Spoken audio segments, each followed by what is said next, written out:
Yesterday, I started to have hope, regaining it in moments when you said my name and reassured me. It takes so little to salve the wound. The same with a harsh word. It only takes 1, 2, or 3 to tear someone down, to make them small, and I don't want to be that person anymore. After years of consequence, we didn't know one another as well as I thought we did. Some would say that leaves room for the future, the paths we haven't attempted yet. Sudden compassion, like sudden rain, refreshes and cools.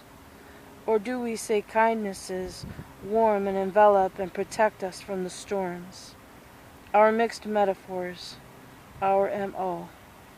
Some ingenuity and resourcefulness when called upon.